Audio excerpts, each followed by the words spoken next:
गीतों की माला में पिरोई हुई कहानी। जब इसकी बात चली है तो मुझे एक बचपन का प्रसंग याद आता है। ये 50-60 साल पहले की बात है, तो मैं उसी को गीतों के साथ सुनाना चाहूँगी। प्रासंगिक तो नहीं है आज, लेकिन तत्कालीन समाज के परिवार और समाज के स्वरूप की झलक मिलती है इस कहानी में। तो आप उसी को ध्यान में रखते हुए इस कहानी को सुने।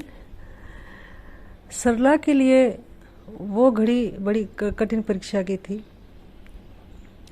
वो उस देरी से विदा हो रही थी उस समय, जिस देरी में, जिस आंगन में उसका बचपन बीता था, और माँ के आंचल की छांव तले उसे कभी धूप महसूस नहीं हुई थी।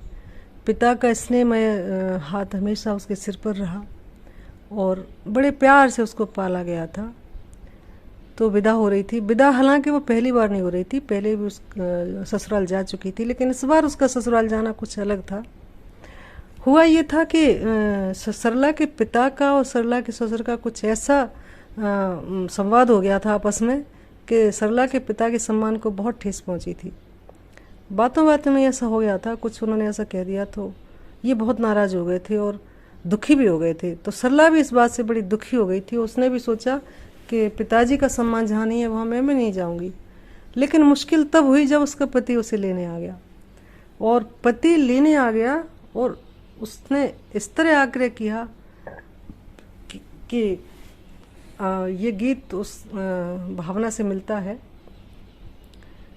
तेरे साथ है तो है जिंदगी, तेरे साथ है तो है जिंदगी, तेरा प्यार है तो है रोशनी, कहाँ दिन ये ढल जाए क्या पता, कहाँ रात हो जाए क्या खबर, मेरे हम सफ़र, मेरे हम सफ़र, किसी राह में किसी मोड़ पर मुझे चलने देना छोड़ कर, मेरे हम सफ़र, मेरे हम सफ़र।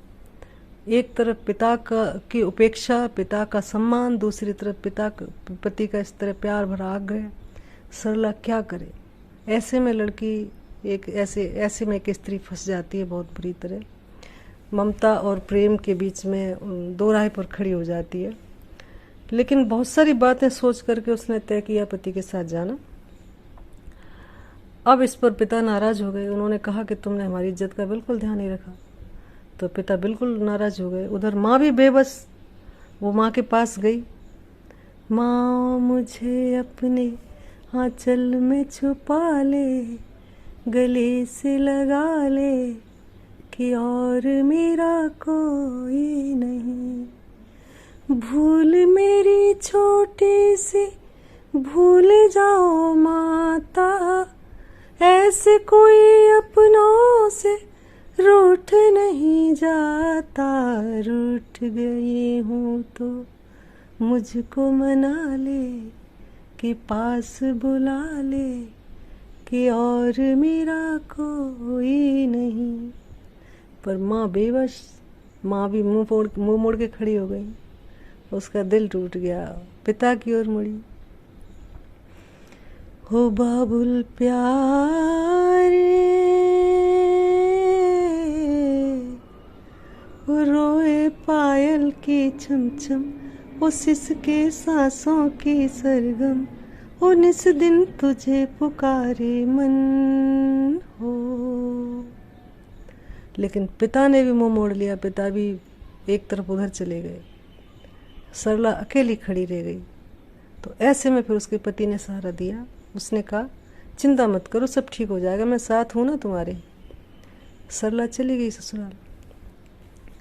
ससुराल में जाकर के उसे काफ़ी, सास ससुर ने काफ़ी खुश हो गए। वो उन्हें तो अच्छा ही लगा कि देखो हमारी बहू बिना किसी उसके आ गई, और ये तो हमारे लिए बहुत अच्छी बात है। तो उसका काफ़ी उसे अच्छी तरह रखा गया, उसका ख्याल रखा गया उसकी हर बात का। तो वो भी फिर यही सोचने लगी कि जाऊं तो कहाँ जाऊं, सब कुछ यही है, तेरे घर के बाहर तो न दुनिया न दीन है, जाऊं तो कहाँ जाऊं। इसी तरह खुशी खुशी दिन बीतने लगे, लेकिन मन में जो एक कांटा सा छुपा था, एक दर्द छुपा था, वो उसका दूर नहीं हो रहा था। बस उसका दर्द यही था कि मैं यहाँ इतनी अच्छी तरह रह रही हूँ, लेकिन मेरे माता पिता इस बात से दुखी होंगे कि मैं उनका ख्याल किए बिना चली आई ससुराल। तो वास्तव में लड़की शादी होने के बाद भी वो पूरी तरह विदा नहीं हो पाती, वो माता पिता से जुड़ी रहती है। तो ये केवल एक महिला के पक्ष में आती है ये बात कि वो ससुराल का ख्याल रखती है, लेकिन उससे ज़्यादा वो अपने माँ बाप के बारे में सोचती है। तो सरला भी सोच रही थी, लेकिन असल में विद्रोह वहाँ किया जाता है जहाँ खुद को चोट पहुँचे या खुद का सम्मान खत्म हो जाए।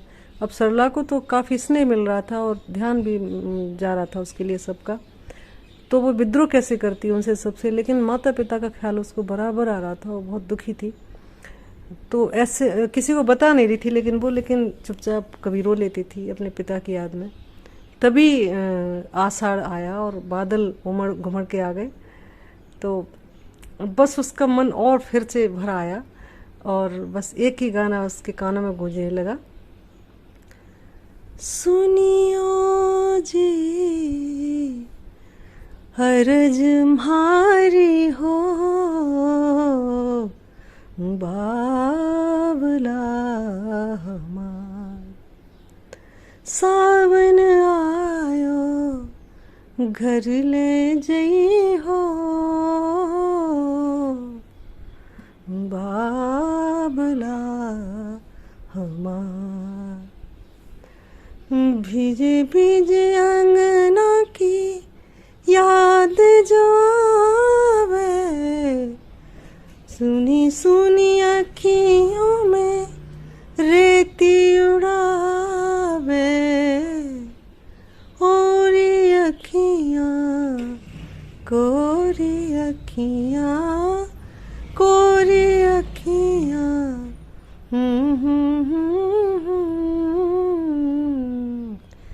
भेजियो फुहार, सुनियो जी सुनियो। सरला की आंखें बरसने लगीं घटाओं के साथ ही, और वो चुपचाप ये कामना करने लगी कि काश मुझे कोई संदेश आ जाए। और हुआ यही कि अगले ही दिन पिता का पत्र मिला, उसमें इसका उल्लेख था कि मैं तुम्हें लेने आ रहा हूँ। तो बस सरला की खुशी का ठिकाना रही, उसके सारे मलाल मिट गए एकदम। और वास्तव में यही होता है कि जिन्हें हम चाहते हैं उनकी स्वीकृति हमको मिलती रहे। स्वीकृति बहुत बड़ी चीज़ है।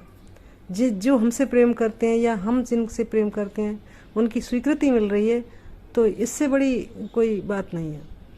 तो बस सरला झूम उठी, आज मैं ऊपर आसमां नीचे, आज मैं आगे ज़माना है पीछे। तो बस इसी तरह ज़िंदगी चलती रहे, कभी खुशी कभी गम, और यही ज़िंदगी है।